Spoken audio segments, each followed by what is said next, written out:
This channel does not promote any violent, harmful, or illegal activities. All content provided by this channel is meant for an educational purpose only.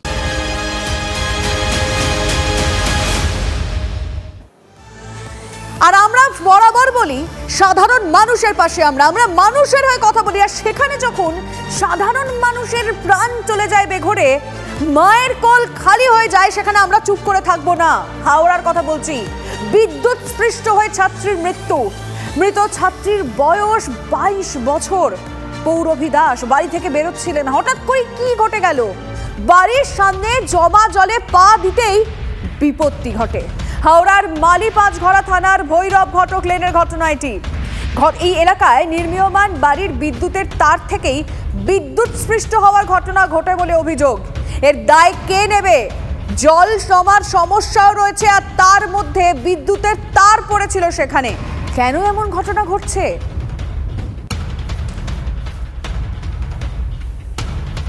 যখন এরকম ঘটনা ঘটছে প্রশাসন চুপ। আমরা রাজ্যের মন্ত্রী অরূপ রায়ের সঙ্গে যোগাযোগ করি, আমরাও তাকে এই প্রশ্নটাই রাখি যে এর দায় কে নেবে? কেন চুপ প্রশাসন? কোনো ব্যবস্থা কেন নেওয়া হচ্ছে না? আর বিশেষ করে এই এলাকায় দীর্ঘদিন ধরে এই জল জমার অভিযোগ যখন রয়েছে, তিনি কি উত্তর দেন? শুনুন। আর একটা সমস্যা তো আছেই, আপনারা জানেন যে দীর্ঘদিন ধরে নির্বাচন হয়নি, প্রায় 6 বছর হয়ে গেল নির্বাচন হয়নি। বোর্ড একটা লোকে চোখ দিয়ে গোটা হাওড়া পৌরসভা দেখতে 50টা ওয়ার্ড দেখতে হচ্ছে। সুতরাং সমস্যা আছে, এবং ওয়াটার লগিং সমস্যা তো আছে। একটা মুখ্যমন্ত্রী মাস্টার প্ল্যান কথা বলেছিল, সেই মাস্টার প্ল্যানটা তৈরি হয়েছে, কিন্তু মাস্টার প্ল্যানটা ইমপ্লিমেন্ট না হলে সেটা প্রায় অনেক টাকার ব্যাপার, 500-600 কোটি টাকার ব্যাপার। সুতরাং জল নিকাশি ব্যবস্থার উন্নতি না হলে এই ওয়াটার লগিং সমস্যাটা যাবে না। ডিসিল্টিং গুলো হচ্ছে, কিন্তু এই বৃষ্টির কারণে ডিসিল্টিংটাও বন্ধ হয়ে যাচ্ছে। সমস্যা আছে, অস্বীকার করার জায়গা নেই। এবং একটা বাচ্চা মেয়ে প্রাণ চলে গেল, এটা খুবই দুঃখজনক, খুবই বলার মতো ভাষা নেই। পুরো প্রশাসনকে বলবো যাতে অবিলম্বে সেখানে গিয়ে সেখানে যাতে জল নিকাশি ব্যবস্থার উন্নতি হয়, যাতে জমা জল পরিষ্কার হয়ে যায়, তার ব্যবস্থা করার জন্য। আমরা শুনলাম কি বললেন মন্ত্রী অরূপ রায়। বিজেপি কি ভাবছে এই ঘটনার পর? আমরা এই মুহূর্তে টেলিফোন লাইনে যোগাযোগ করেছি বিজেপি নেতা জগন্নাথ চট্টোপাধ্যায়ের সঙ্গে। আপনাকে TV9 বাংলায় স্বাগত জানাচ্ছি।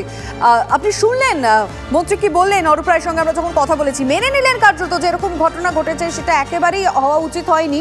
মুখ্যমন্ত্রীর মাস্টার প্ল্যানের কথা বললেন, কিন্তু সেখানে কয়েক কোটি টাকার ব্যাপার রয়েছে, যার জন্য অনেক কিছু আটকে রয়েছে। প্রশাসন কার্যত নিজের গা থেকে কি দায় ঝেড়ে ফেলার চেষ্টা করছে বলে আপনার মনে হয়? দিকে দিকে বিদ্রোহ আজ। অরূপ রায় কার্যত তোপ দাগলেন তাঁরই প্রশাসনের উপর, যে হাওড়া পুরসভার ভোটটা কবে করবেন দিদি? অভিষেকের বসানো অফিসার দিয়েই কি হাওড়াটা চলবে? এইটা হচ্ছে অরূপ রায়ের কথা শুনে আমি যা বুঝলাম। কিন্তু পুরো প্রশাসক থাকুক বা পুরসভা নির্বাচিত বোর্ড থাকুক, এটি বেসিক অ্যামিনিটিজ, একেবারে পুরো পরিষেবার যে সাধারণ বিষয়, তার মধ্যে পড়ে যে এই ঘটনাগুলি রক্ষা করা। এর আগে অতীতে আমরা কলকাতা পুরসভায় পার্ক স্ট্রিটের কাছে একটি বাচ্চাকে দেখেছি এইভাবে বিদ্যুৎ পৃষ্ঠ হয়ে মারা যেতে। বেহালাতে একই ঘটনা ঘটেছে, এবং হাওড়াতে এরপর ঘটলো।